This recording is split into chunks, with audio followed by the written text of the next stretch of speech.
있는 여러분들에게 하나님의 크신 은혜와 은총이 충만하시기를 주님의 이름으로 간절히 축원합니다. 남자들은 신나게 떠들고 이야기하기 좋아하지만은 반대로 여자들은 그 이야기만 나오면 싫어하는 세 가지가 있다고 합니다. 첫째는 군대 이야기입니다. 둘째는 축구 이야기입니다. 셋째는 군대에서 축구하는 이야기입니다. 솔직히 남자들은 군대 이야기만 나오면 난리가 아니죠. 말하는 것을 들어보면 마치 자기가 우리나라에서 제일 용맹했던 군인이었던 것 같습니다. 현역 복무를 했든지 또는 방위 복무를 했든지 군대 이야기만 나오면 남자들은 밤을 새서라도 이야기할 수 있을 것입니다. 그것은 그만큼 저마다 힘들었던 이 군대 생활에서의 추억거리가 많기 때문이다라고 하는 것이죠. 지금은 군대 그렇게 무식하고 고약스러운 고참은 없겠지만은 예전에는 참 무식하고 고약한 고참들이 많이 있었죠. 어느 고참은 졸병에게 라면 사와라, 빵과 우유를 사와라 등등 수많은 심부름을 시키죠. 물론 정상적으로 돈을 주면서 심부름을 시키면 상관이 없는데 1,000원짜리 한 장 달랑 주면서 김이병 이거 가지고 가서 빵 5개 하고 우유 5개 사오고 그리고 500원 거슬러 가지고 와. 이렇게 이야기를 하죠. 여러분 빵 5개와 우유 5개 그리고 잔돈 500원이 1,000원과 교환이 되는 엉터리 교환법이 군대에서 종종 일어났습니다. 그냥 사오라고 하면 강제로 빼앗는 것이 되기 때문에 그런 엉터리 교환법을 사용하는 거죠. 근데 우리가 가만히 생각해 보면 우리 믿는 사람에게도 이런 엉터리 교환법보다 더 터무니없고 그리고 엉터리와 같은 교환법이 일어나는 것들을 보게 됩니다. 무엇입니까? 그것은 바로 십자가입니다. 여러분, 십자가에서는 정말 상상할 수 없으리만큼 놀라운 교환의 역사가 일어나는 것들을 우리는 생각해 보시겠습니다. 그래서 십자가 앞에 나아가기만 하면 인생이 바뀌고 운명이 바뀌고 우리의 영원이 바뀌게 됩니다. 믿으십니까? 종교개혁자 마르틴 루터의 고백처럼 이 십자가 앞에서는 언제나 즐겁고 행복한 교환이 일어나게 된다라고 하는 사실이죠. 우리는 세상에서 지었던 모든 죄를 가지고 교회에 나왔다가 십자가의 은혜를 통해서 용서로 교환받고 돌아갑니다. 주의 뜻대로 살지 못했다고 하는 죄책감을 가지고 교회로 나왔다가 십자가의 은혜를 통해서 죄로부터 자유함으로 교환받아서 우리는 돌아갑니다. 세상에 살면서 온갖 상처를 받았던 그 상처를 가지고 교회에 나왔다가 십자가의 은혜를 통해서 치유함으로 교환받아서 돌아갑니다.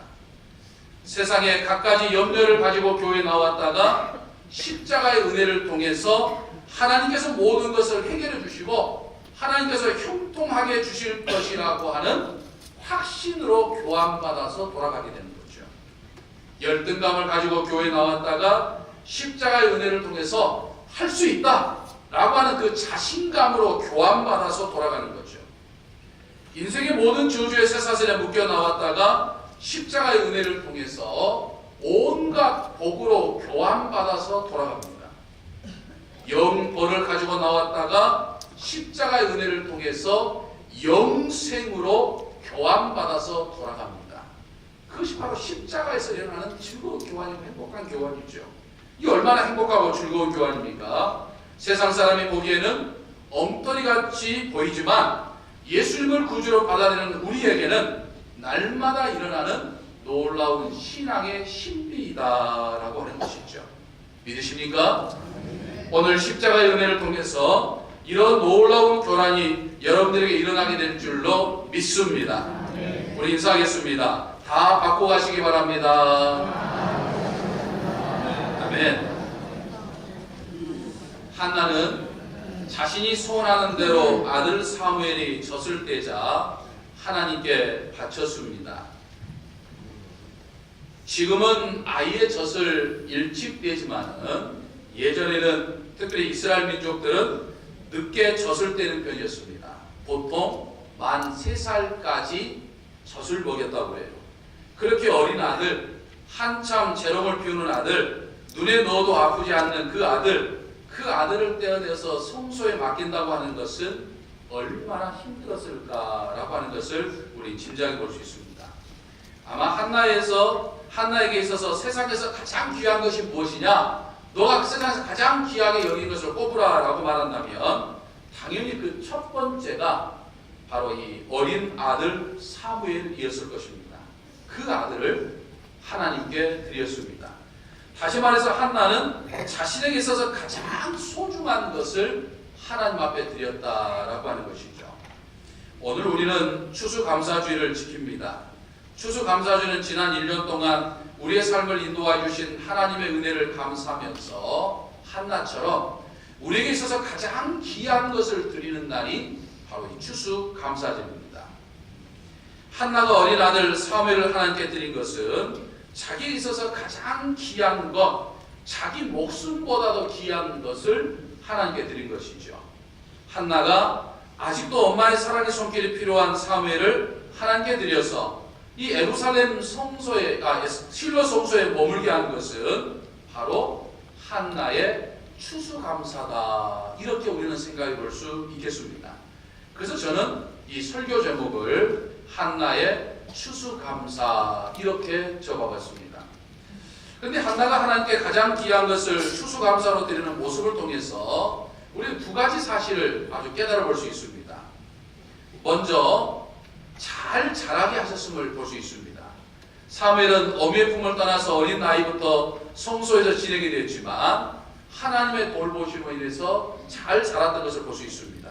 21절에 보면 아이 사무엘은 여호와 앞에서 자라니라 라고 말합니다. 표준 서번역 성경에 의하면 잘 자랐다 이렇게 표현합니다. 또 26절에 보면 아이 사무엘이 점점 자라매 여호와 사람들에게 은총을 더욱 받더라 라고 말합니다. 그리고 3장 19절에 보면 사무엘이 자라매 여호와 앞에서 그와 함께 하셔서 그의 말이 하나도 땅에 떨어지지 않게 하시니 이렇게 말씀하고 있습니다. 여러분, 아이가 태어나서 시간이 지남에 따라서 자란다고 하는 것은 지극히 자연스러운 일입니다. 별스러운 일이 아니에요. 특별한 일이 아닙니다. 근데 성경은 이상하게 새삼스럽게 이 사무엘이 자라고 있는데 아이가 잘 자란다라고 하는 것을 계속해서 지금 강조하고 있어요.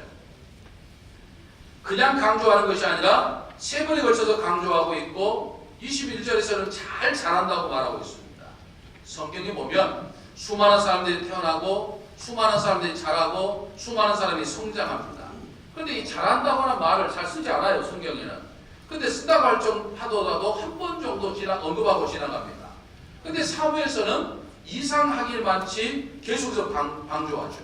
왜 강조하겠습니까?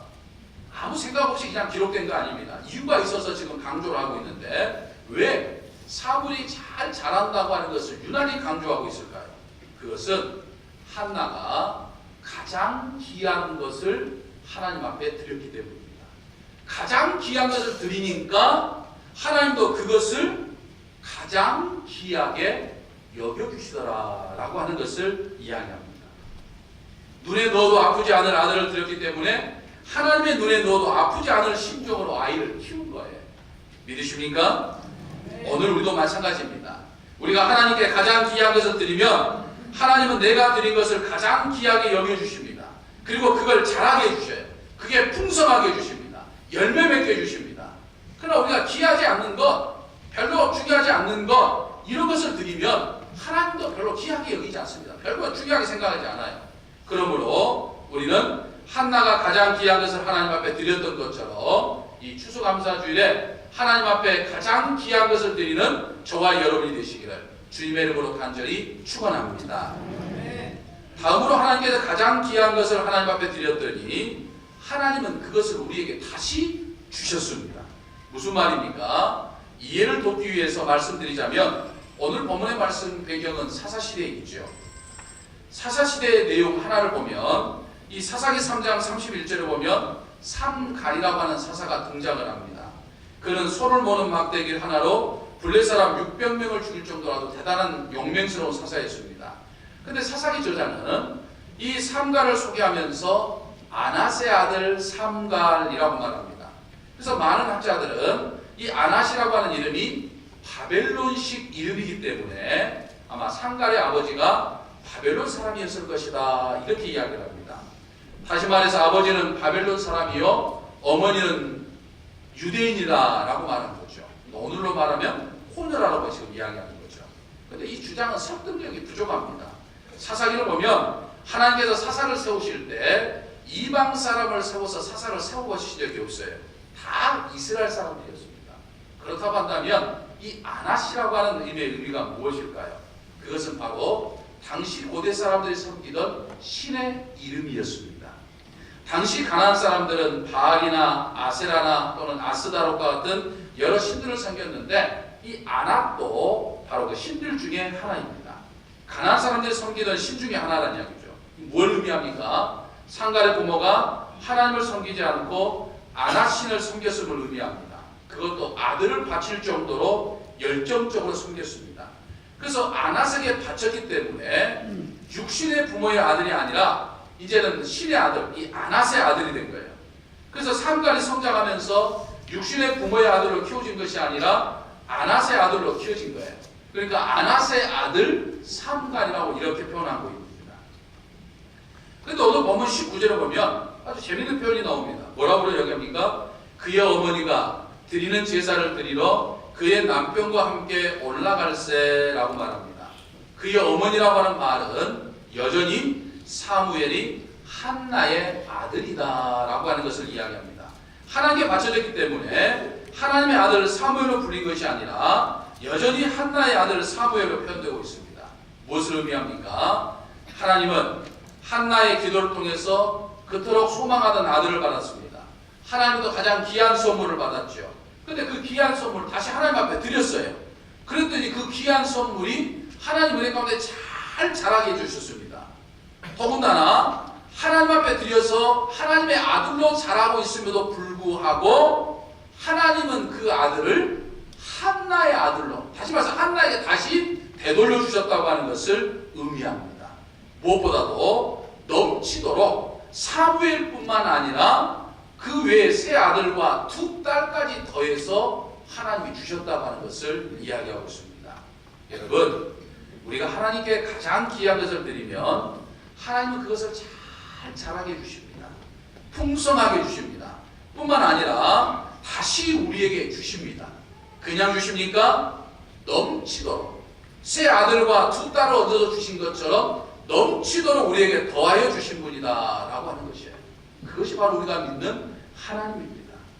우리가 가장 귀한 것을 드리면 더 큰 것으로 갚아주십니다. 배나 더하여서 돌려주십니다.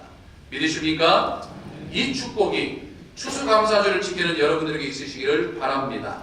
그럼 우리 추수감사주일에 하나님께 진정한 감사한 마음으로 가장 귀한 것을 드림으로 인해서 더 풍성하게 배나 더한 복으로 돌려받는 저와 여러분이 되시기를 주님의 이름으로 간절히 축원합니다. 아멘. 기도하겠습니다. 저희가 드리는 감사를 기쁘게 받으시는 우리들의 아버지 하나님, 올 2017년이 아직 40여일이 남았지만은 지난 시간들을 돌아보면 구비구비마다 하나님의 손길이 있었음을 기억합니다. 생각해보면 오늘 저희가 이 자리에 있는 것도 다 하나님의 인도하심이었습니다. 저희로 하여금 그 사실을 기억하게 하여 한나처럼 하나님께 가장 귀한 것을 드리며 추수감사주를 지키게 하여 주시니 감사합니다. 저희의 추수감사절 기뻐 받아 주옵소서. 우리 주 예수 그리스도 이름으로 기도하옵나이다. 아멘. 전능하사 천지를 만드신 하나님 아버지를 내가 믿사오며 그의 아들 우리 주 예수 그리스도를 믿사오니 이는 성령으로 잉태하사 동정녀 마리아에게 나시고 본디오 빌라도에게 고난을 받으사 십자가에 못 박혀 죽으시고 장사한 지 죽은 자 가운데서 다시 살아나시며 전능하신 하나님 우편에 앉아 계시다가 저희로서 산 자와 죽은 자를 심판하러 오시리라. 성령을